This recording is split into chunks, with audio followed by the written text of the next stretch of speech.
Hello everyone, Elden Ring, part 2, let's begin. In my last video I stopped at the moment when I had to visit mountain top of the giants. Overall this location is very boring, not gonna lie. Yes, it has a few cool looking moves, but meh, I am not a huge snow area fan. On top of this location we can see a bunch of dead tree giants, and inland of this location we have to fight the last fire giant. And what can I say about his lore? Well, in 2 words, Maliket started a war against fire giants because the fire in their pot was capable of burning a tree, and in order to avoid forest fire, she started a war against them, and with the help of King Wendrick, I want to say Lord Godfrey, she managed to kill almost all fire giants, but left one dude alive and cursed him to guard this pot for eternity, because she realized that flame in this pot will never fade. As you guessed it, this play's story is basically Ctrl-C, Ctrl-V of Dark Souls 2, but with small changes. Now let's talk about the fire giant boss fight. This boss is a huge, no, gigantic piece of shit. Not only this fight is ultra boring, it's also a very long fight. Do you know how much health this guy has? 43k. 43k, Carl. I had 2 swords on plus 25 and I did 800 damage per hit. And oh my god, it was such a long and boring fight. In phase 1, well,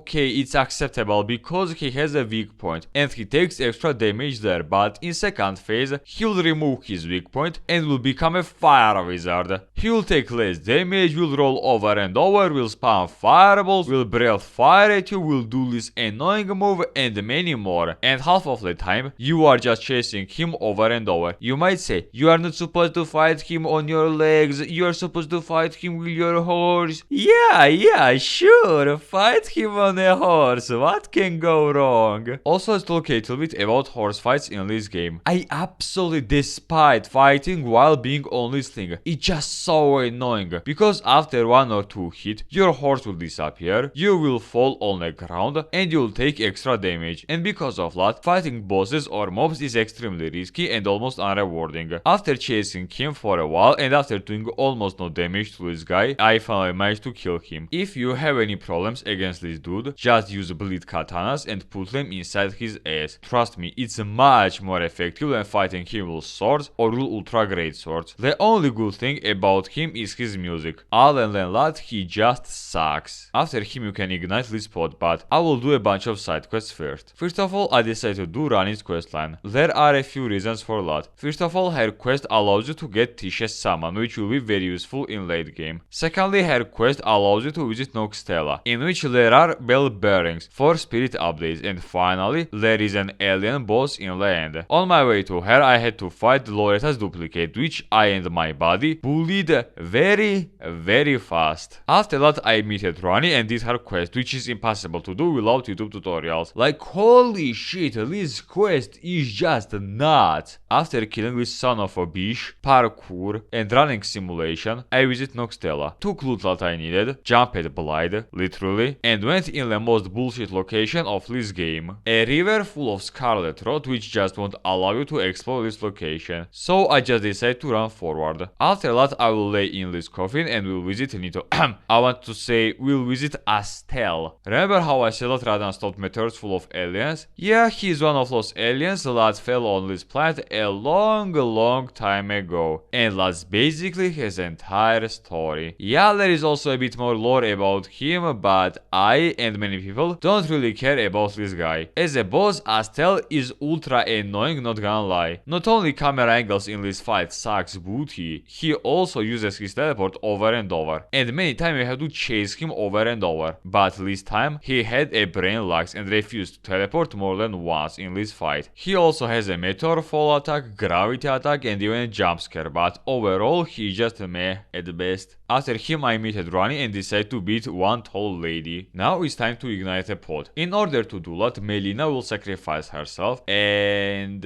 is there even one person who gave the damn when she died? At least one. Personally, my reaction was something like that. After we wake up from a sweet dream, we will wake up in Faro Mawula, and guess what? This location is also boring. Also, I want to say one important thing. At this point, we won't see any new mobs, just mobs that once were bosses, or the same mobs with different armor color, and that just sucks. After running for a while and after cool parkour, I meted Orent Smoke on a heavy crux. Many people compare them to Orent Smoke, and also they say that they are hard, but I absolutely disagree with both of those opinions. First of all, they are more similar to Throne Defenders, mainly because they both have same base move speed, they both can revive each other, and you always have to fight 2 against 1, because pillars don't really do anything in this fight. If you have a Mimic tier or any late game summon, you can just spam jump attacks and poise break them over and over. And I won't even mention bleed and freeze katanas, which just removes both of them from this game. But if you will try to fight them solo,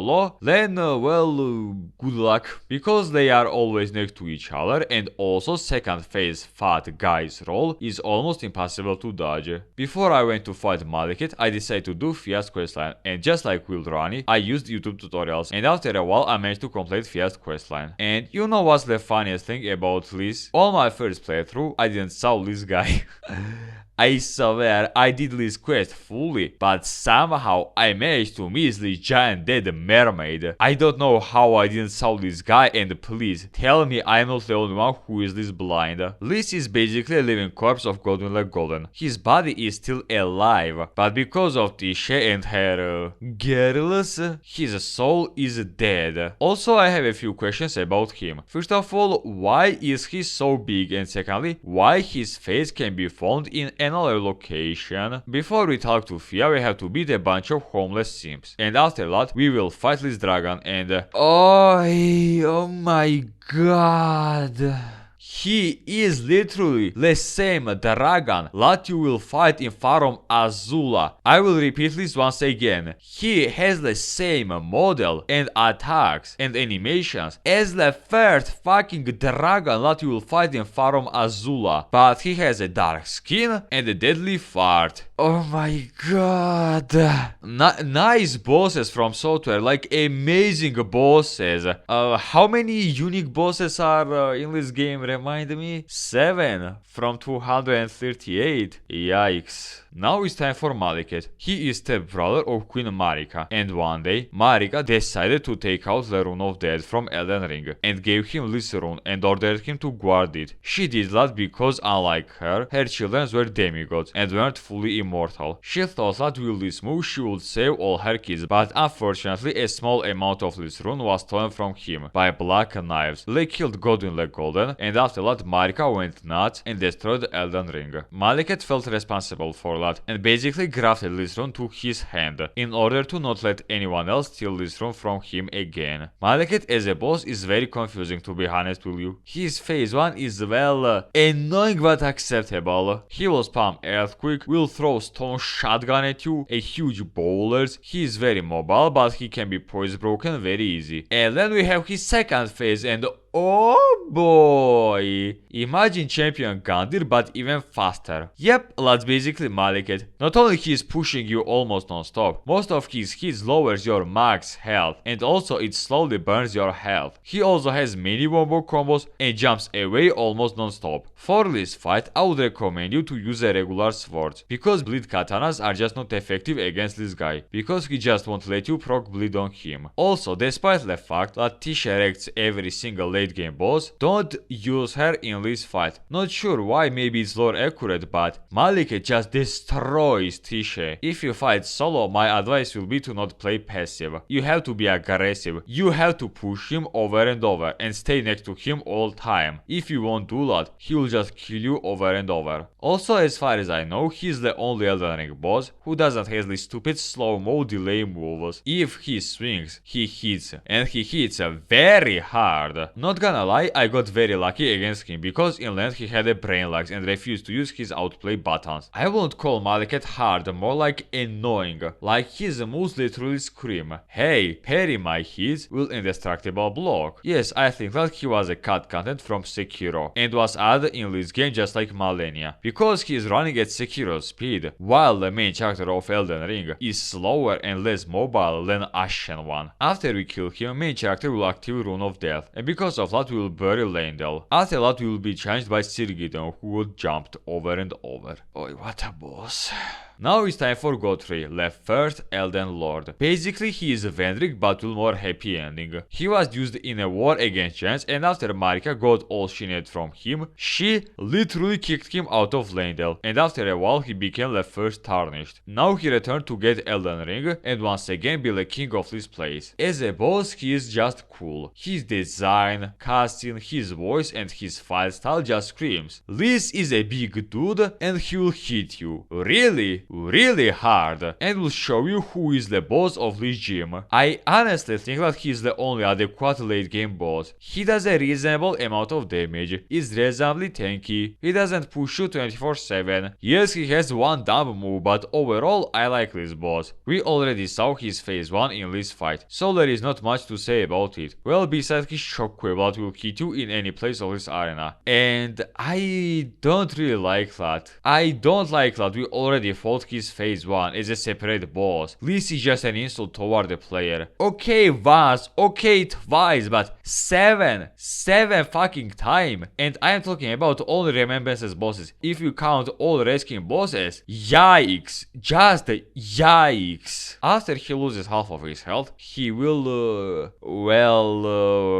disgusting! And after that he will start to cosplay Senator Armstrong and will throw hands at you. Not gonna lie, against me he had a huge brain lags and he didn't try to swamp his shockwave bomb. And because of that I and my mimic tier managed to poise break him over and over and we easy beated him. Also thank you Elden Ring for amazing camera angles in this fight. Just bravo. Before we go for ragon, let's talk about all optional big boys and girls first. First of all, Dragon Lord Placidusax. The way we assess his boss fight is just lazy. For example, in Dark Souls 1, we were literally dragged in the past by the second most powerful being in this world, but in Elden Ring, we just lay on the ground, and for some reason we visit past. Just, well, I don't even know what to say. Well, that's just lazy writing. Placidusax is a Midir's boss fight done wrong. Not only he is more tanky than Midir, not only he has a resist to everything in this game, not only camera angles against him blows, he also has many dumb moves such as lightning nuke, lightning strikes, sometimes he will breathe fire at you and if you got hit by that even once, you are just dead, because when he hits you for the first time, he will stun you, and as soon as your character wake up, you will burn alive. He also has Midir's laser, but unlike Midir, who had one laser, they have two lasers because as we all know, more lasers equal more fun. And unlike Midir, who could be punished really hard after his laser beam, they can't be punished. And also my absolutely favorite part, in phase 2 he will teleport away and you have to spin camera over and over and you have to guess from which direction he will strike. And if you didn't got it right, you will be full health one-shotted. In land, I and Mimic here managed to bleed this moron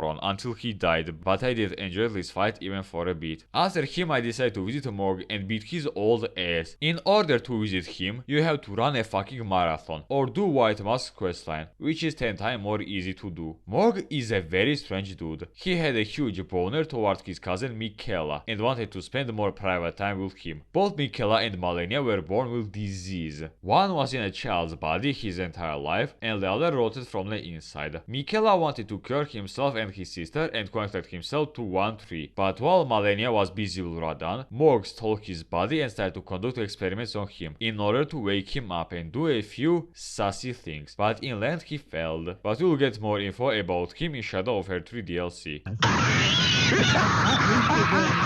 I beat the allegations. I wasn't a molester. I was molested. That crazy twink frickin' brainwashed me or something.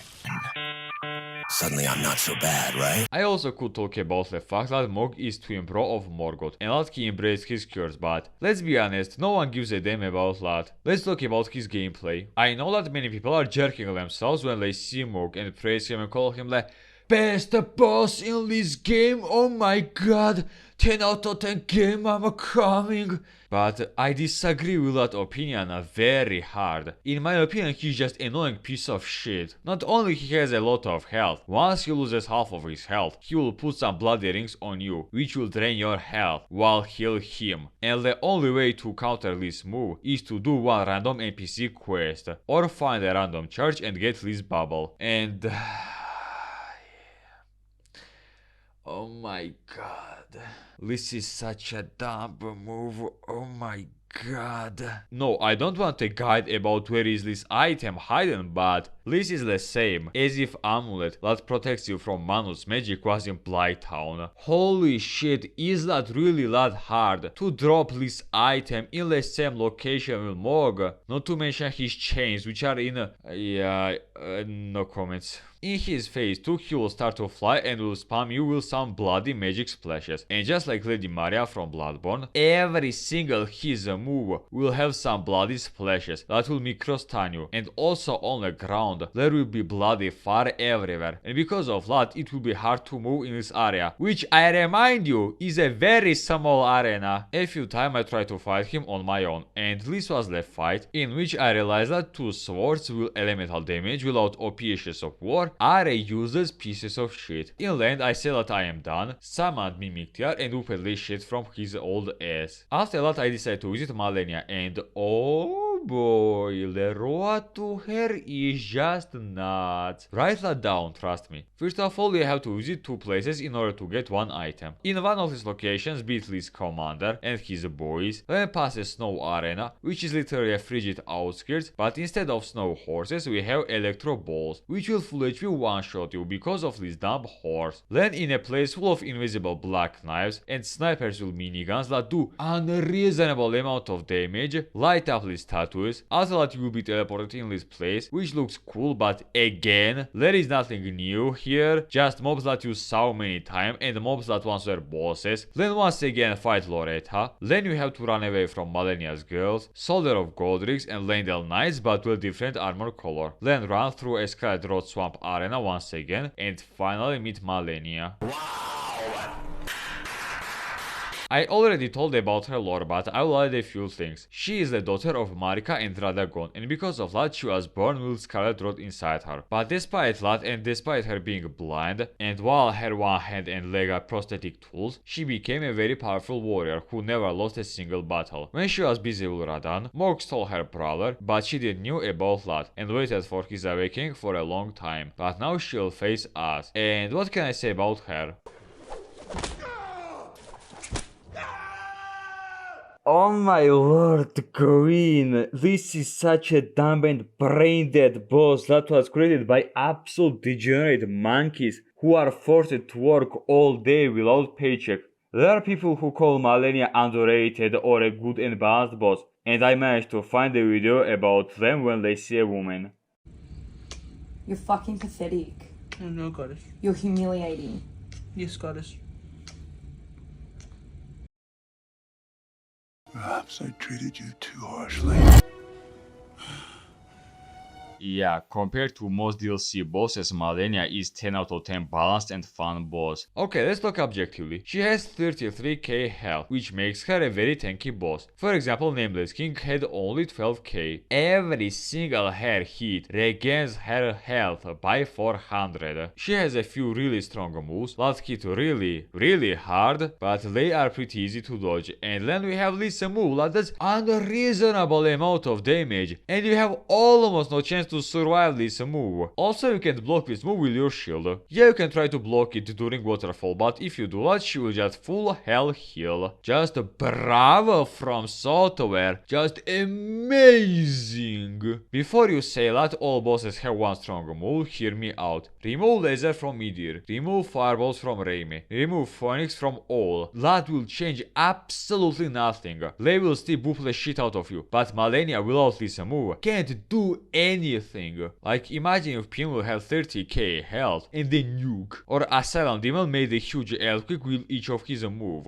Yeah, that's basically Malenia. I will give you a few advice if you are stuck on this boss. First of all, stop using a normal weapons. Secondly, use a freeze katanas and rivers of blood and summon either teacher or mimic tier. And unless you'll get unlucky and she will use a waterfall on you, which can full HP one shot you and your body will turn her apart. Now it's time for the final bosses. The lore of Radagon is pretty funny and strange, not gonna lie. In two words, Radagon and Marika are the same person, but at the same time not really. Honestly, I have no idea how Radagon was even born. Were they like Adam and Eva, for example, there was only Marika, she cut her hand and after that Radagon was born. Or were they like Masquerade and Alice from Bakugan? If you know, you know. Because of this self-incest or self-beating me, I don't want to talk about that. Their kids were born with disease. When Marika destroyed Elden Ring, Elden Beast was just a little bit mad about that. Radagon tried to fix it, but he failed. And after a while, Elden Beast just shackled both of them in Air 3, and now we have to fight Radagon. Radagon, just like his daughter, is an annoying piece of shit. First of all, he is made of stone, and if you have a bleed or light weapon build, you can stick them in your own ass. His every single move is a huge splash damage. He has a huge amount of damage. In phase 2, he will start to teleport over and over, and unlike Prince Lorian, every his TP will stun you, and after that you will receive a hammer on your head. The best strategy in this fight is either to take Radagon's sword, Maliket's sword, or Richard's sword, and just face tank him. In this fight, Ishe is a bit more useful than Mimic Tier, well, unless you give him Richard's sword. After we kill him, you will fight this huge golden shrimp, and honestly, I